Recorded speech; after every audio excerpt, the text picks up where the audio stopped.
Today I'm here to tell you guys about the March Beauty Heroes box, and the theme for this month is skincare is self-care. The theme is purple, and I have to tell you guys that purple was my favorite color when I was a little kid. I went through like a huge purple phase when I was like 3 or 4. I had like purple everything, purple clothing, purple accessories. As like a little 4-year-old Mercedes, like purple everything. It was like an intense phase. So purple is special to me. I was really excited to see that they featured the brand SkinOwl. This is a brand that I have never tried personally, but I have purchased their products as gifts before. In particular, last May, because my mom's birthday is in May, I got her a bottle of the SkinOwl Geranium Beauty Drops. I have no idea if she's even used them. She gets very overwhelmed by the products that I send her, so I don't really have a review on how she was liking those, but I was excited to get to try the SkinOwl products that came in this month's Beauty Heroes box. So as you're probably already aware from social media, the hero product in this month's Beauty Heroes box are the SkinOwl Mangosteen Beauty Drops PM, and the sidekick was the SkinOwl Beauty Steam in Heroic Helichrysum. This was actually a special formulation just for the Beauty Heroes box. As you can see, I used mine, and I'll get to that in a minute. So the value of this product is also $85. So I think that that's a great deal for this month. And you get, the product is huge. It's 2 fluid ounces, which I think is a lot for a beauty oil. I read up a little bit about SkinOwl as a brand, both from the insert as well as I kind of went online and did some of my own research. The founder is a woman by the name of Annie Tevelin, who worked in sort of the conventional cosmetics world. I think she actually spent a long time at Lancome counters working for that brand, if I'm not mistaken. But she struggled a lot with her own skin and particular skin imbalances.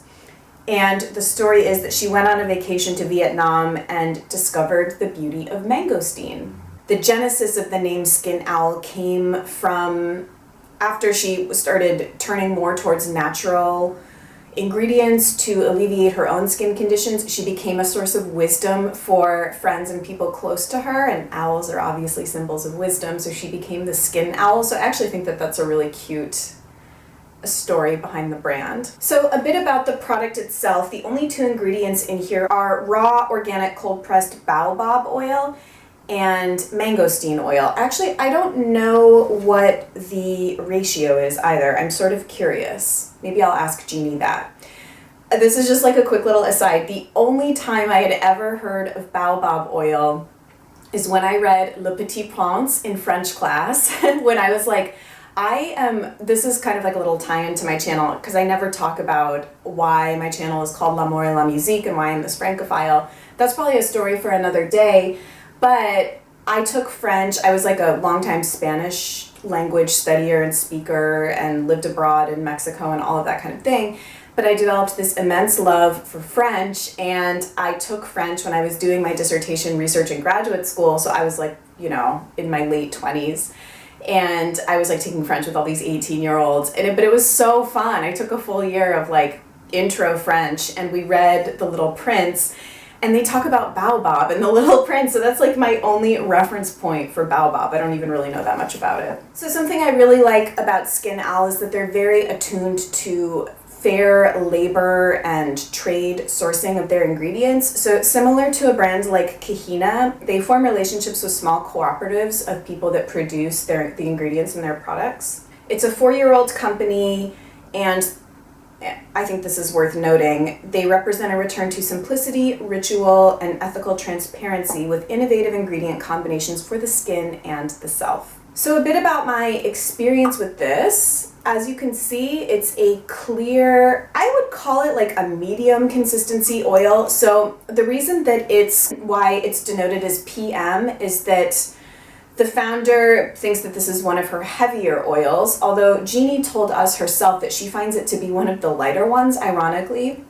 And there's absolutely no reason you can't use this in the morning. Unlike I sort of misspoke when I did my Vintner's Daughter video. Maybe not misspoke, but I had been using that one in the morning, and that one does have natural retinols in it. So for people that are prone to things like melasma or you know, tend to get pigmentation from retinol products in the sun. You probably shouldn't use that one during the day. I have never really experienced that, so I probably would be fine with using those sorts of things during the day as long as you wear sunscreen.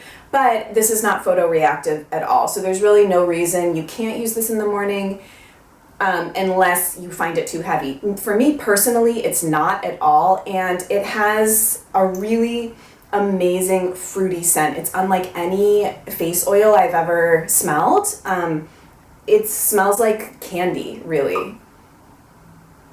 Like Skittles almost. It's really sweet smelling. So personally for me, as a scent profile, I prefer this in the morning as opposed to at night. I prefer something a little bit like deeper and more complex. I have used this morning and night. I find it very, very moisturizing. They say 8 to 10 drops. To me, that's so much. I need like 5. So in the morning, I've been using this in lieu of my Stark Skincare Cypress Purity and Defense Oil. So for me, this is just how I would categorize these in my life. The Mangosteen SkinOwl drops are a great morning moisturizer in the fall and winter, and the Stark Cypress oil is a great morning moisturizer in the spring and summer, because this is a bit lighter than this, but for the winter time as a daytime oil, I think this is great. I would say that I feel like my skin also retains this really well, so my skin stays moisturized for a long period of time after using this, and it's just kind of a pleasure to have on the skin. So on the bottle it says, an oxygenating nighttime oil intended to de-stress lackluster skin, the ultimate power oil to recharge and reverse signs of fatigue. I mean, since I've been using this in the morning, the most that I can say, and I've been using it for the last 2 weeks or so, I feel like it does moisturize my skin really well. In terms of whether or not it's kind of improving the texture of my skin or my overall complexion or brightening or reducing redness, I can't tell you, because I, at this point, cannot differentiate what particular products are doing for my skin. My skin is behaving well overall, but it's a combination, I think, of all of the nighttime things I'm using and the moisture that I'm providing my skin and all of that. But I love having this as part of my routine now. So now a bit about the Beauty Steam, which I already used. I used it, I think last weekend I did a facial steam with this. I just got one use out of it, so I would kind of only recommend doing one use out of it to get the most kind of like pow.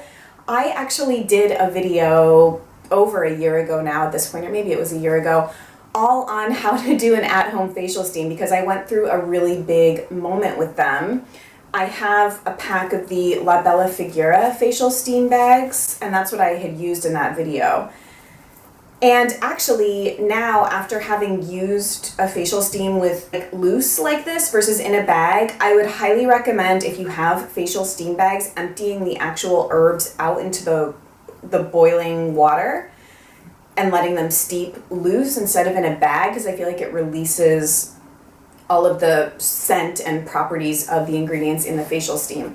So that was something I learned from doing this, but I'm gonna link you below to my facial steam video. It's actually one of my more highly viewed videos, I guess, just because people wanna know how to do an at-home facial steam and they type that into the YouTube search bar. If you wanna know my technique for how to use this, you can go watch that video, although now, instead of pouring the boiling water into a separate bowl, I boiled a small amount of water in a stainless steel pot, and once it came to a boil, I dumped the herbs directly in the pot and then steamed my face over the pot, obviously when it's off the burner. I did it for about 10 minutes. This one smells amazing. I predominantly smelled like chamomile, I guess, was sort of the main thing that I smelled, but it was really beautiful. Doing a facial steam is a bit labor intensive. It just kind of, the process from start to finish probably will take about half an hour, because you have to cleanse your face, steam, clean everything up, do your skincare, but it's a really nice kind of, Sunday afternoon pamper thing to do. So I thought that this was a nice little addition to get people in the mind space of self-care, because I think taking the time to do a facial steam is a nice act of self-care. This particular facial steam blend is exclusive to the Beauty Heroes boxes. The one that's part of her permanent range, I think, is called the Marigold Face Steam. The herbs that she put in here were particularly seasonally appropriate for spring. So it has yarrow helichrysum, cornflower, calendula, rose petals and buds, French lavender, and chamomile. I think that's all I have for you guys on this month's box. I absolutely love that they featured SkinOwl. I think that Beauty Heroes is just far and away a beauty box that's delivering brands that people interested in eco beauty just would probably want to try because they are higher end. I've seen SkinOwl have sort of a lot of publicity in the eco beauty world, and actually I think that they did a big PR push with some bigger YouTubers, because I saw Lily Pebbles using, I think she was using the geranium rose drops like a year or two ago. I think that to some extent they've been penetrating the conventional beauty world as well, which is amazing. So thank you guys so much for watching. As always, please leave me a comment and let me know your experience with this month's box so far. Even though many of you probably are just receiving your boxes or maybe haven't even received them yet, I don't really think I have any updates about the boxes. But as always, if you have questions or concerns, leave them in a comment below and Jeannie will respond to them directly, or I will forward your question on to her. Thank you guys so much for watching, and I'll see you in another video really soon. Bye.